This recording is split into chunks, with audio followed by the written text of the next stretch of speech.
Je to nielen akcia pre kuchárov, ale aj majiteľov, investorov, kde sa dozvedia tie skutočné problematiky. Není to len štandardná výstava. Počas toho dňa beží veľa prezentácií, veľa školení, takže to není len, že si človek pozrie nejaký stroj, nejaký produkt, ale dozvie sa aj, čo mu ten produkt má priniesť, to znamená nejaké úspory a podobne. Kuchár má vždy svoje veľké ego, takže veľmi je ťažké ho presvedčiť na niečo iné, na čo on je vlastne zvyknutý, na čo je zaužívaný.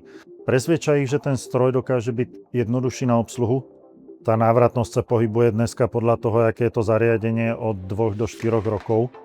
A samozrejme pri správnom používaní záleží samozrejme od prevádzky. V tej škole návratnosť konvektomatu môže byť okolo 2-2,5 roka, v reštaurácii to môže byť mnohem rýchlejšie. Je to aj o šetrení času, nakoľko sa môžu využívať nízkoteplotné úpravy, tzv.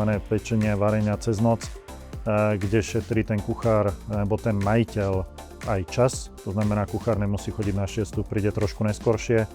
A hlavne aj surovinu, lebo tá výťažnosť v tom konečnom dôsledku je mnohem vyššia ako pri tej bežnej konvenčnej úprave. Keď napríklad máte kilo krkovice, ktorú pečete bežným spôsobom na 180 stupňov a z kila krkovice vyberete 600 gramov mäsa. Pri tom nízkoteplotnom varení môžete dosiahnuť až 800-850 gramov mäsa. Veľký vplyv má na kvalitu, nakoľko viac energie vstupuje do suroviny. Napríklad pri nízkoteplotnom je aj to spracovanie alebo ten proces tej úpravy úplne iný ako ten bežný.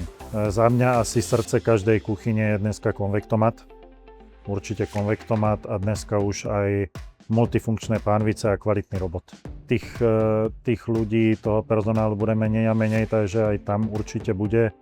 Nechajme sa prekvapiť, čo nás čaká. Práve snažíme sa pomôcť tým kuchárom, aby tá technológia, ktorým ponúkame, bola čo najjednoduchšia, aby on sa mohol spoľahnúť na to, že ať to obslúži jeden alebo druhý, vždy ten výsledok bude rovnaký.